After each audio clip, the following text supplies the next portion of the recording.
Staffing ratios in the hospital setting. How does it affect patient care? By Kristen Pellegrino, Therese Darcy, and Latasha Smith. Why is staffing such a problem, and how do nurse-patient staffing ratios affect patient outcome? Studies are showing that inadequate staffing results in poor patient outcomes, increased mortality, and nurse burnout. Over the past 10 years, there has been a major focus placed on adequate levels of nurse staffing in response to hospital-reported outcomes, leading to a loss of life.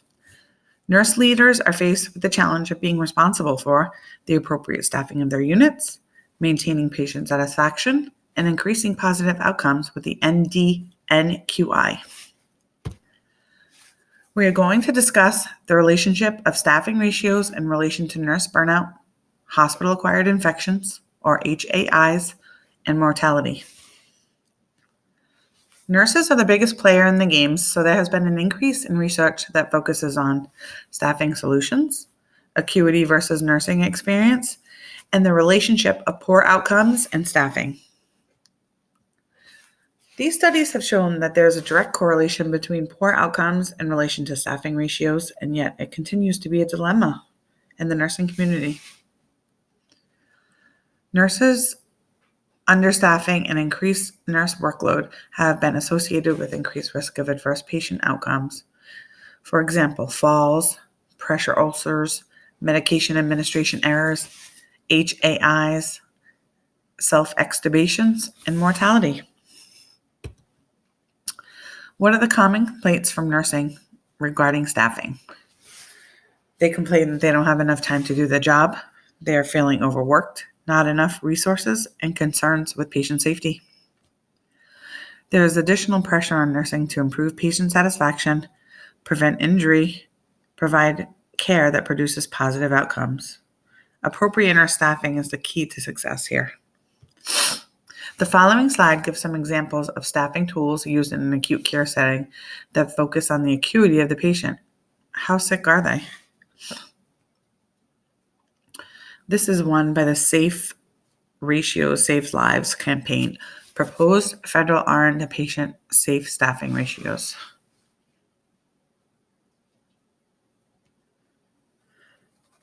These are some other examples of acuity tools used for nurse staffing.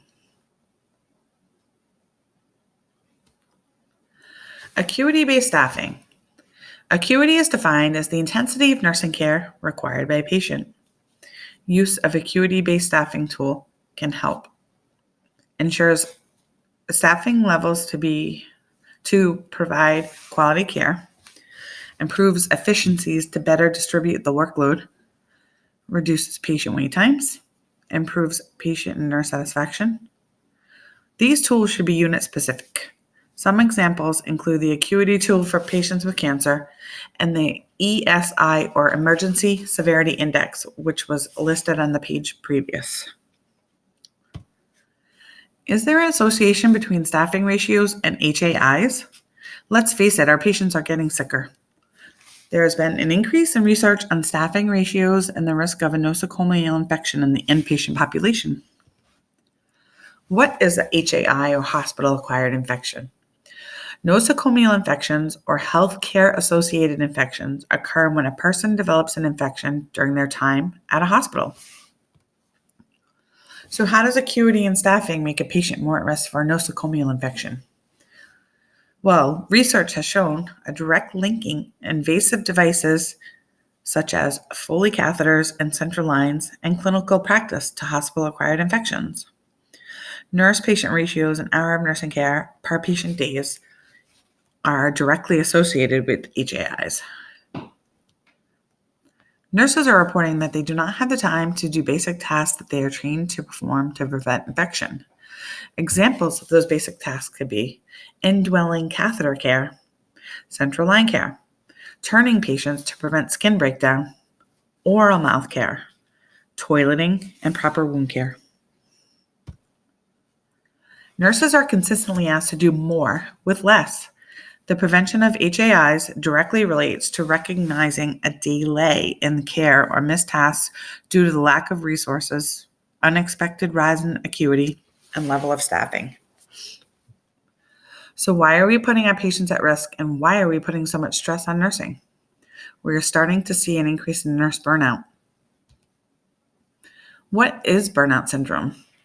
Burnout syndrome is physical and emotional exhaustion, disengagement in personal and professional life, lack of personal accomplishment, negative attitude towards one's job, compassion fatigue, which can lead to secondary trauma if left untreated, and significant interpersonal stress.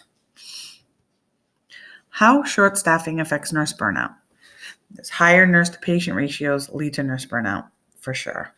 Serious health effects on the nurse well-being include chronic fatigue, poor sleep patterns, absenteeism, job dissatisfaction, inferior quality of care to patients, and depression.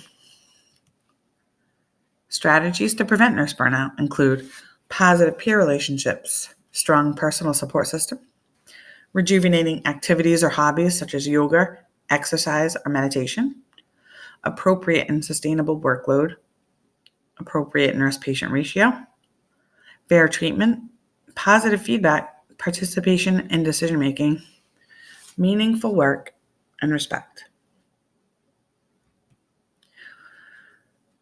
The last thing we'd like to discuss is mortality in relation to staffing. The state of being subject to death is the definition of mortality. The number of deaths in a given time or place, the proportion of deaths to population, and the number of deaths from a particular cause. How does inadequate nurse staffing affect patient mortality? It has been shown that understaffing of nurses has played a major role in increasing the mortality rate of patients. If there aren't enough registered nurses in hospital wards, necessary care is left undone and people's lives are put at risk. Nurses fail to deliver complete nursing care due to lack of time. Facilities began to rely on nursing assistants to provide some care, which puts patient safety at risk. The increased demand for nurses, inadequate supply of nurses, and increased overtime are all combinations of increased patient mortality. What do studies show? Well, studies show that when nurse staffing is lower, necessary care is most likely to be missed. Each 10% increase in the amount of care left undone was associated with a 16% increase in the likelihood of a patient dying. The hazard for death increased by 3% for each day a patient spent on a unit with a nurse staffing below the standard mean for that unit. From a study done at UCLA School of Public Health, it was determined that with increased nurse workloads, mortality risks are also increased. This is a little slide saying that out of 4,500 patients, 1,000 deaths could have been prevented by nurse shortage. Lastly, I'd like to just show this chart and the increased rise in mortality when this workload of a nurse is increased. And also this chart shows some contributing factors to patient mortality. Increased psychological, physical demands and work schedule on nurses and their nursing practice environment.